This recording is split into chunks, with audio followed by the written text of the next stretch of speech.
Welcome back to the channel, everybody.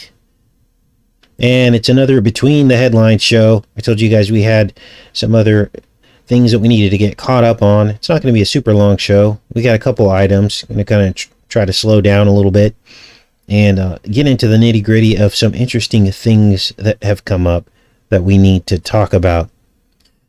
We're going to be covering old Gill Bates as he begins to gaslight the truth community about the chips in the smack scene. And of course, we're going to also discuss 6 students who were poisoned with green Cheetos. And what I mean by that is they were laced with cannabis. So we're going to read that story and figure out what's going on with that as well.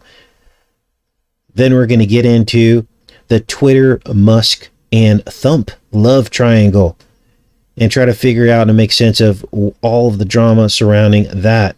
There's been talk of Thump being reinstated and having his channel reinstated in Twitter. So we're going to talk about the ramifications of that as well. And then finally, we're going to end the show with a brand new, I don't know if it's brand new, they say it's been around for decades, but it's a school curriculum called the Genderbread Man, or Gingerbread person, to be specific. And we're going to be careful how we cover that because you're not allowed to have an opinion about that. But you need to know this as a parent that this is going on in your children's elementary schools, middle schools, and high schools. So let's go ahead and get started here. Thanks everybody for showing up. Let me zoom this up here and see what you guys are up to as you guys begin to filter in to the show today. Weather's been beautiful outside. Time to, everybody get outside, get some exercise, get some sweat. I hate exercise, so I have to be doing something while I'm exercising. So I like basketball. But some people like to run on treadmills and stuff. I guess that's great too. Whatever you need to do, or just housework. Getting out there and just doing some hardcore housework, mowing lawns and stuff like that. That's how we were meant to stay in shape, weren't we? Was just good old hard work sometimes. Anyway, let's get into this first story here. Now, this is interesting, and I have some thoughts on this, and some people are not going to agree with me on this, but you guys come here because I tell you the truth about my opinion about what's going on in this world, and then you can form your own opinions.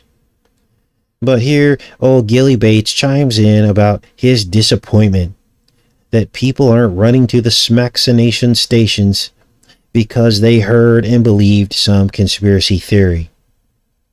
He says it's tragic if a conspire theory about him putting chips in the Vidco smack scenes is driving people to not get smacked on the nation. Now, here's what I think about stories like this. This is the reason why I tell you guys to be careful about some of these disclosures that gain a lot of traction very quickly and are shared all over social media. Usually they'll let these new disclosures, be shared for like a week or two, just to make sure everybody's picked it up and shared it. And then they come with the whammo, don't they? And they start taking down channels and taking down posts and punishing people out of Facebook and all these things. Now, some of these disclosures come as prepackaged disinformation. Now, what is the purpose of prepackaged disinformation? Well, of course, it's to derail the truth with claims that they know are not true. In fact, they are the ones creating these claims in some of these cases. Now, I'm not saying this is the majority of these claims that are happening, but it is a significant proportion of them. And what they do is they focus on the more bizarre claims, like these chips that they can disprove, and then were discredited.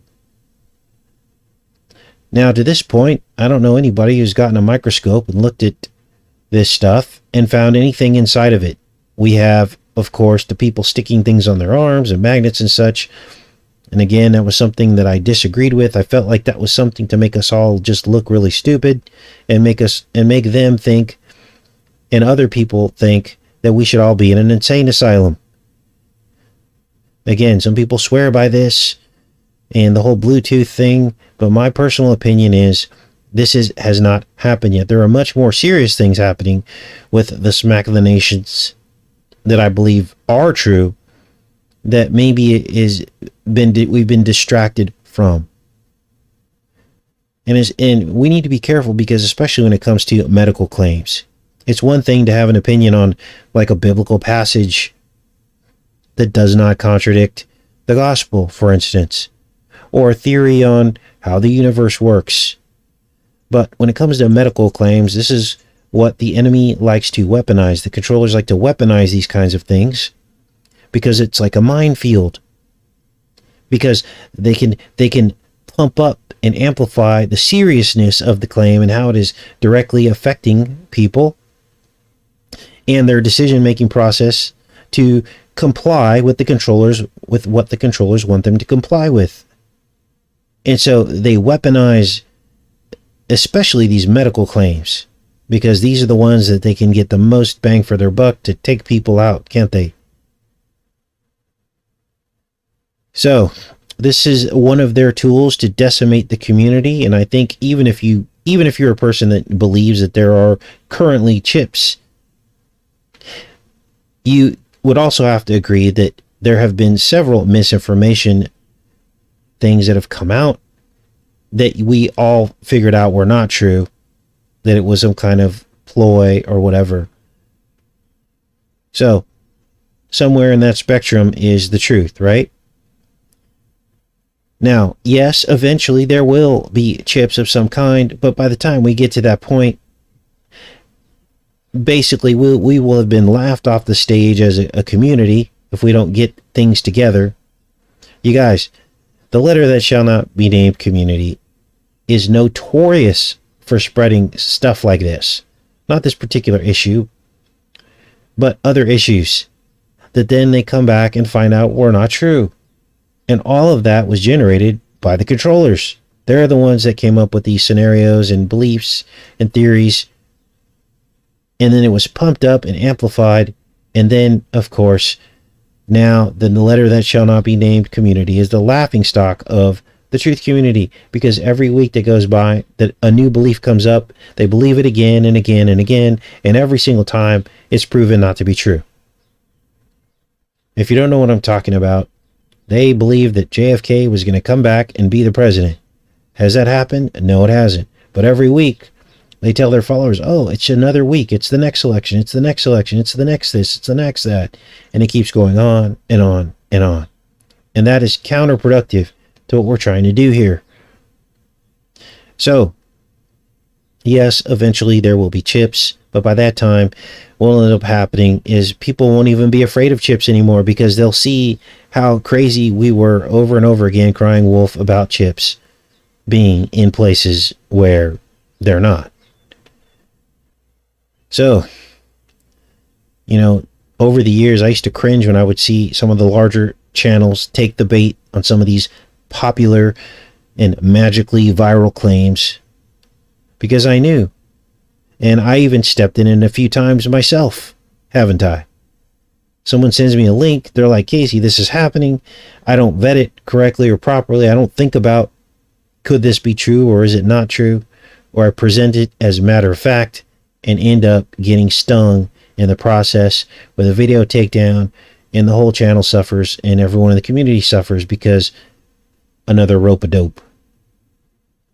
Now, you can usually tell after the fact which ones of these claims were booby traps from the top down and which ones were organic.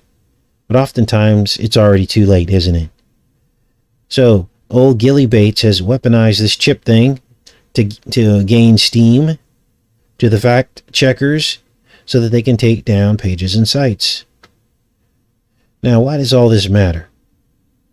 Well, because the chip theory, it eclipses some of these other very real and much more important theories out there that should be given attention and should be looked into, like the genetic engineering aspects of all this, or the side effects and how some of the reports of these effects are being censored and downplayed in the media.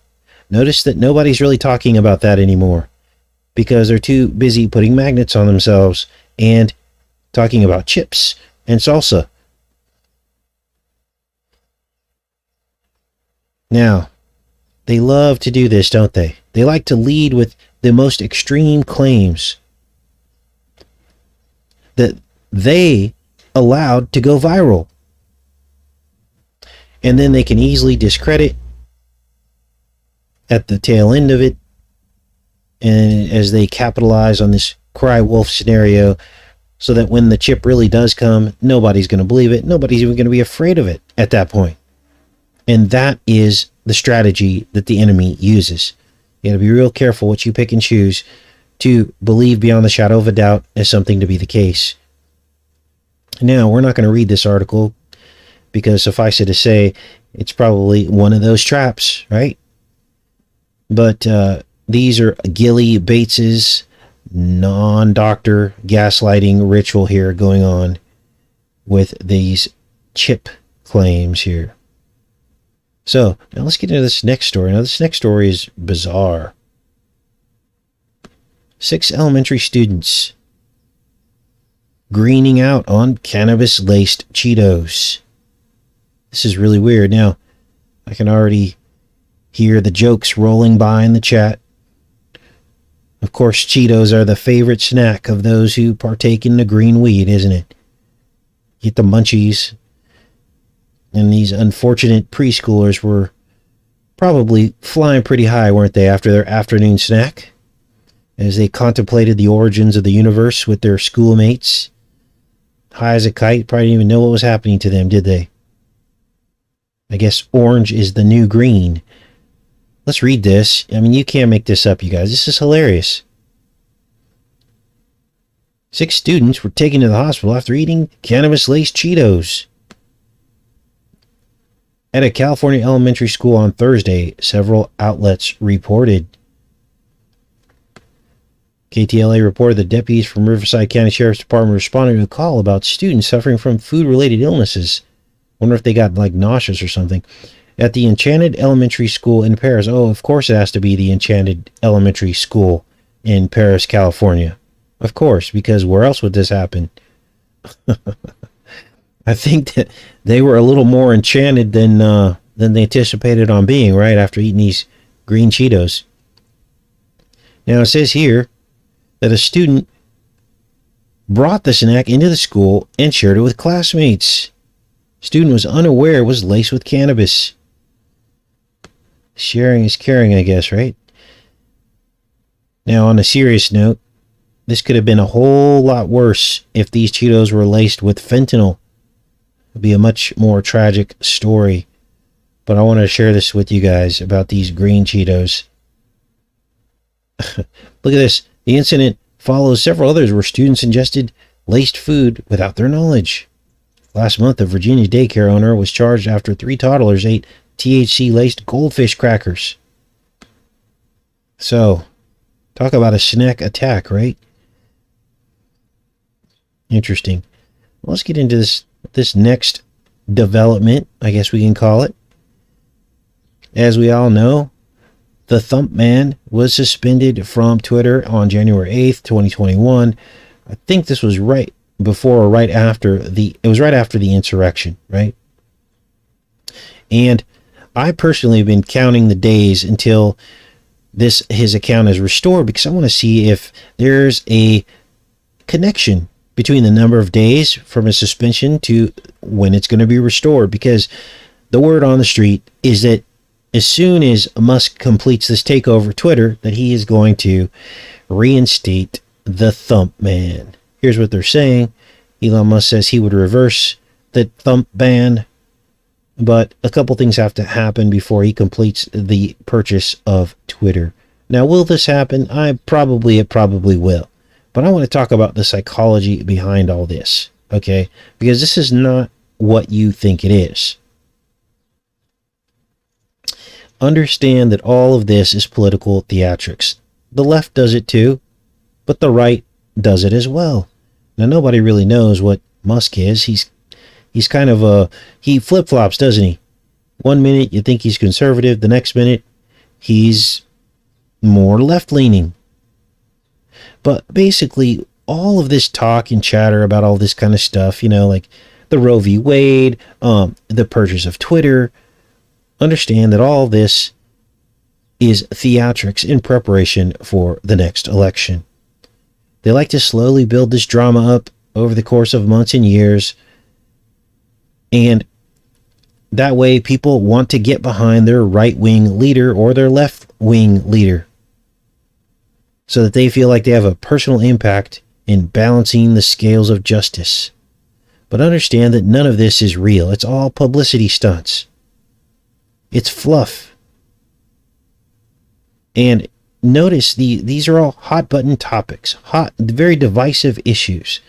And they like to run these news headlines so that people get all up in a tizzy and want to decide which side they fall on as it continues to divide America. These hot button topics draw you in, whether on the right or the left, draws you into the process of voting. It makes you feel all this emotion that you put into this drama, and it makes you think that you're actually going to make a difference. Now, I don't get excited about any of this stuff anymore. I report on it to you guys because I'm explaining to you what's happening here, okay? But I don't get excited about this stuff, and I'll tell you why.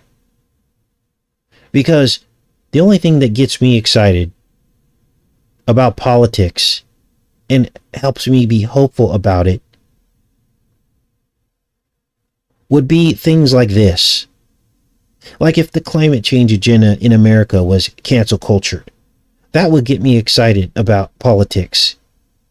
Or when the price of gas at the pump goes down to $2 a gallon across all of America, not just middle America, all of America. Or when we go completely energy independent from other economies, that would get me excited about politics. Or when we get to the day where there are no more debates about guns in America. Or when the richest country in the world can start to pay a fair wage to every working American. A wage that allows you to live and rent your own place, have a vehicle that runs, and be able to put food on your table and a little extra spending money. Why can't we do that in America? Where rents reflect our income. I'll get excited about politics when we pull all of the troops and drones and money out of every single world conflict. Not just a few troops at the end of a conflict in Afghanistan. I'm talking about just not getting involved anymore. And we put all of those trillions of dollars into American jobs.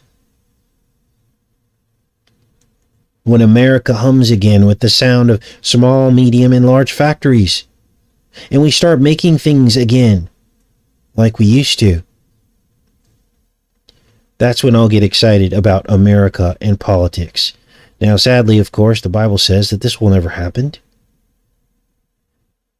The days of the 50s and 60s and 80s are a thing of the past. Now, some people will say, Casey, that's a Pollyanna view of the world. America will never be like that again. And it's because half the people in the country don't want America to look like that. Well, that's not exactly true. America is mostly right-leaning. 3/4 of America is right-leaning. But we kowtow to the 25%. And they, for some reason, have the loudest voices. And our right-wing politicians allow this to happen. It's because they want it to happen. And that's when you'll realize that the people at the top are one and the same. Otherwise, how could this have ever happened? And it's been going on over the last 50 years. Now, some people will say, well, it's impossible. Well, here's what I say. If there has to be two Americas, so be it. The right needs to stand up and demand it. And let the right-leaning states secede from this unholy union. And if things like that started happening, that would get me excited about America again. But instead, what seems to be happening is our values have been weaponized against us, haven't they? They play on our patriotism by dragging us into sacrificial wars in an attempt to covertly eradicate our moral philosophy. We need to get back to Bibles in schools and godly values. God before country.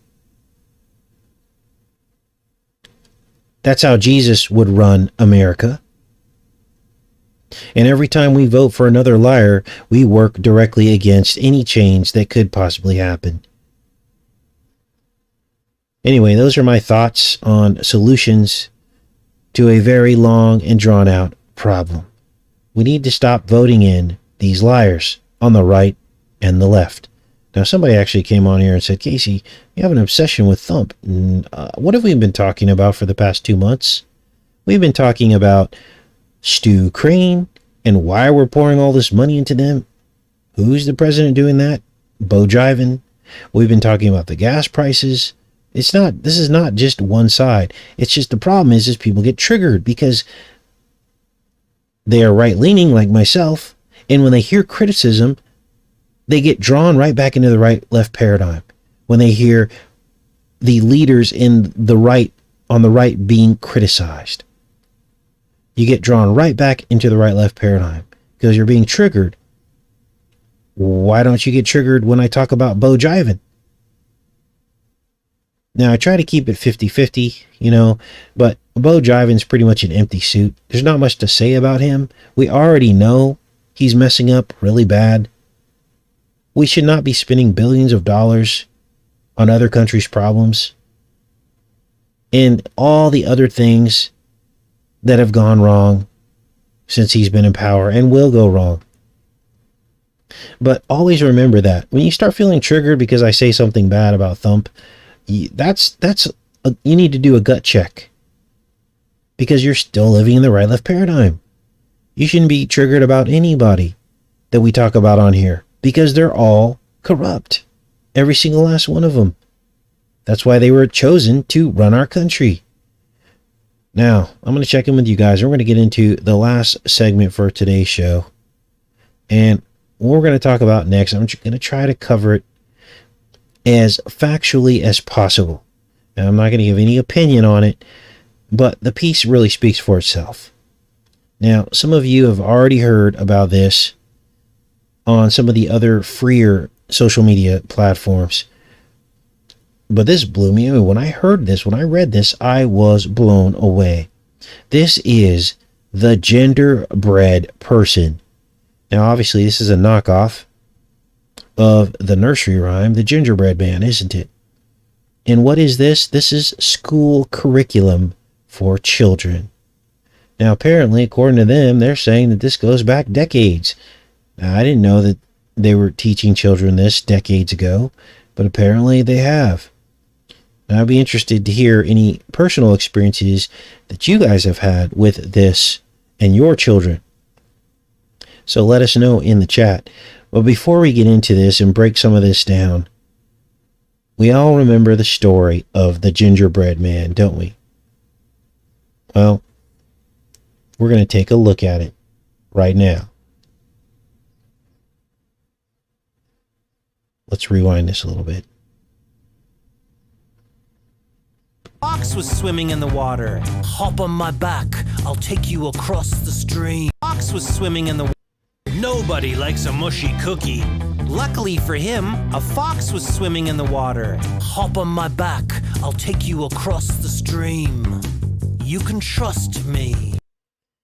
Now, we all remember the nursery rhyme. And this was part of the story. There was a fox, and in some cases, a wolf, hiding in the stream, offering to give the gingerbread man a ride on top of his head to cross the river, so that the gingerbread man didn't get all wet and soggy and fall apart. And then, of course, the fox or the wolf eats the gingerbread man. The gingerbread man was so eager to get away from the baker, the mustache man. And this was after the gingerbread man was basically chased by several characters wanting to eat the gingerbread man. Think about how cringy this is. Wanting to eat the gingerbread man. All these normal people. Now, we know that people that do wrong things to children, there's a process, right? That rhymes with broom, brooming.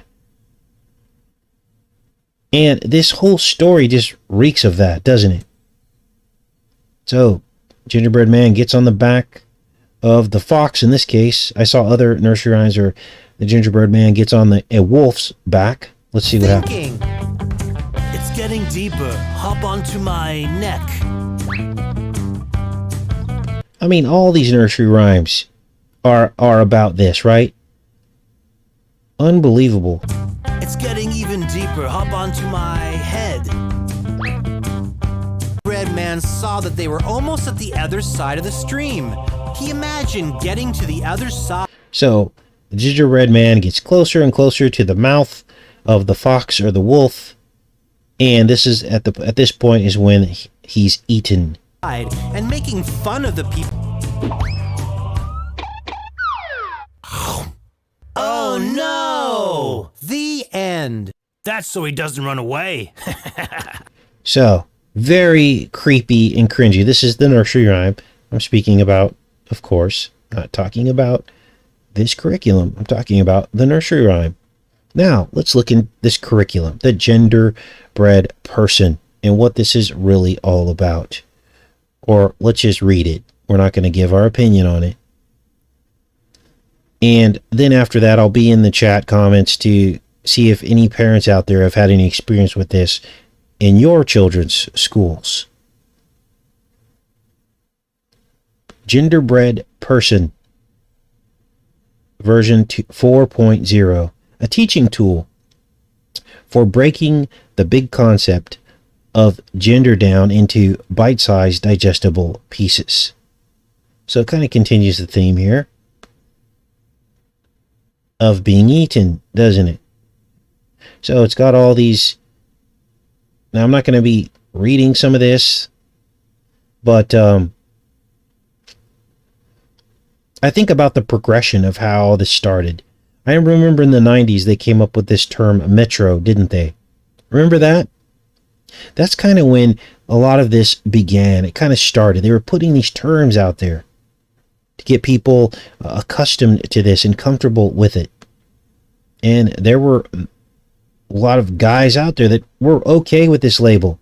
They're like, I'm a guy that likes to put lotion on my feet. Maybe I'm metro. And people are adopting this identity. I never bought into that. I'm like, that's weird. Anyway, it starts in the brain with the identity, and then they have the heart here, and then expression. This is the actual act of what you do and what you look like. I mean, this is being taught to children. Then they talk about identity here. And there's this whole thing. Now, the story goes much, much deeper on the alternative sites. There's actually a mother that comes forward and talks about a experience that she had at her children's school. And this was part of the story that she told. But the story goes much deeper. And in that particular case is much more troubling.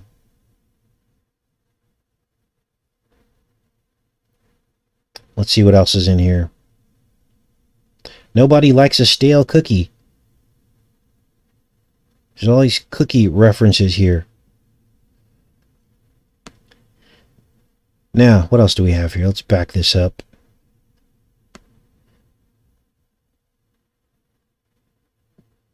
It says, used by, contributed to by countless people around the world and throughout the decades, the genderbread person and all the different evolutions of it and ideas it evolved from is a wonderful way to start an important conversation.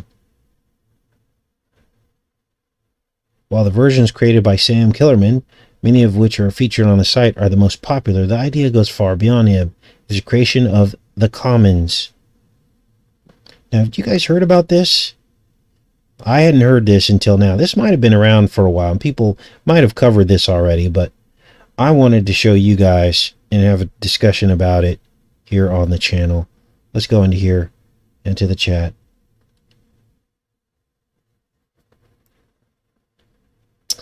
All right. Using cookies against them, sick and bad, says Warrior for Truth.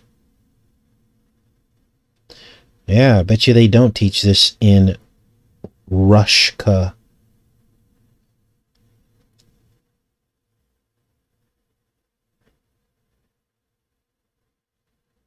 Okay. Now, have any of you guys had a specific experience with this particular program in your children's school?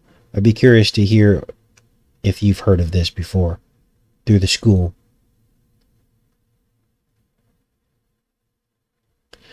Albert has not heard of this. This may be new information. I mean, this was covered on the alt sites, like I said.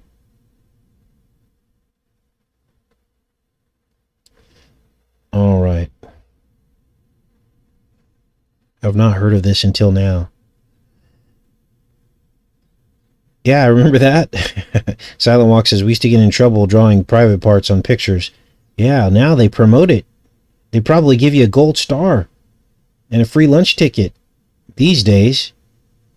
Crazy.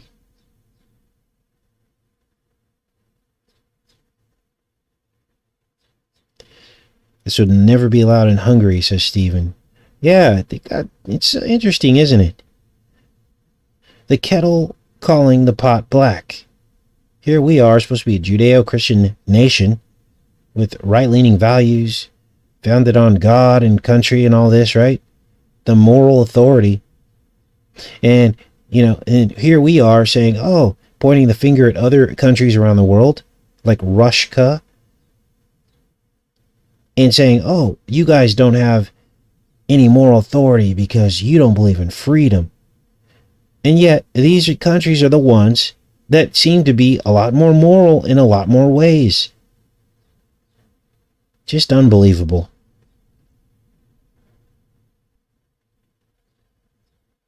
These days, everything is in reverse. Yes, Sanja, absolutely correct.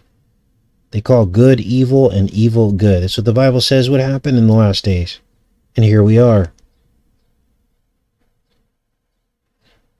Not through the school, but yesterday my 10-year-old grandson was watching a video that says that gender is a construct.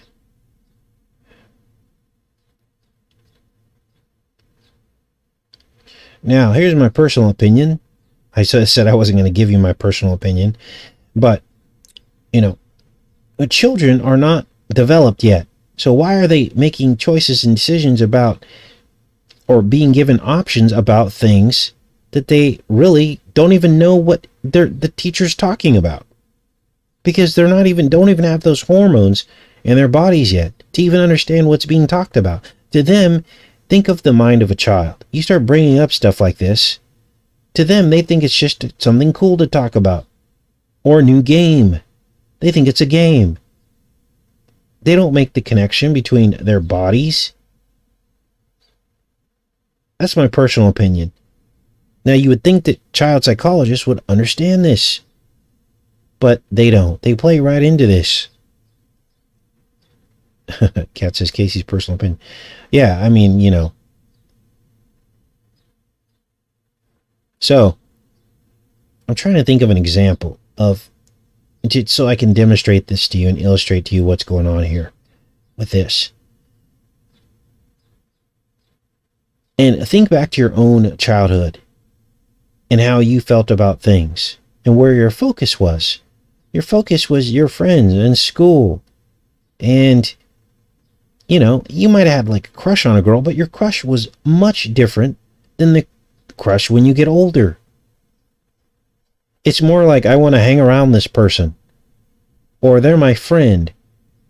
And you might be like mimicking things you see your parents do, but you really don't know what you're doing, right? That's the mind of a child. And when you start putting all these adult themes into their mind, what does that do to the child?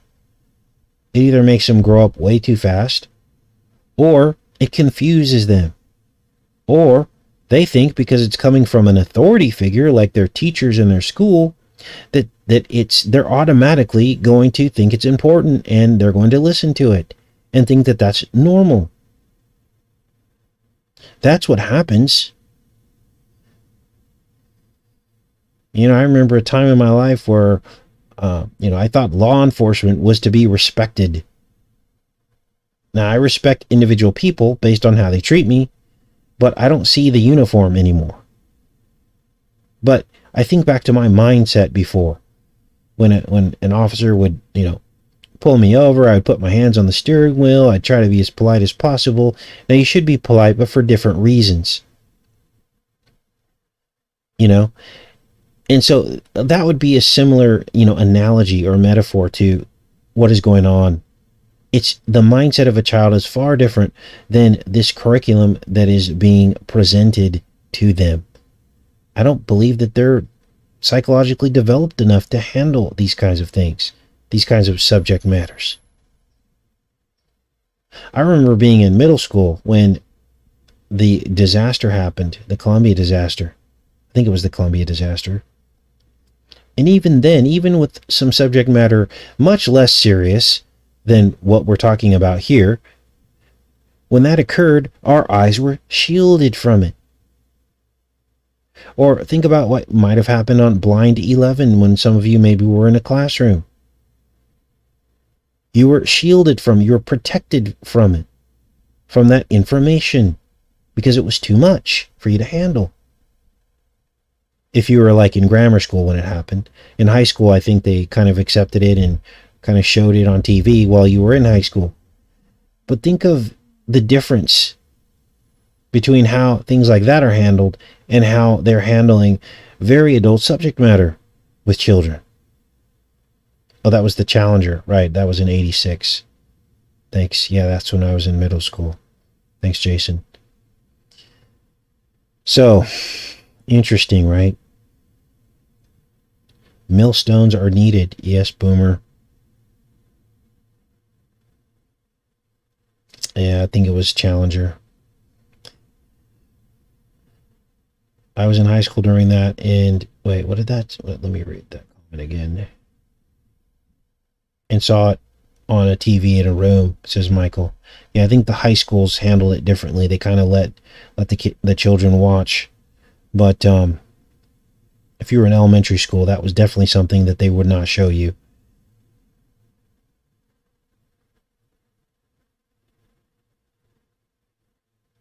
Now, there's a lot more I want to say about all this, but I can't because of the platform. But you guys all know. You guys all know.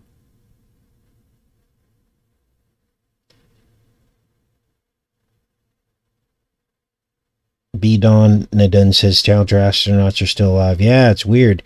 Just like pictures of people that look just like them. Exactly like them. In plain sight.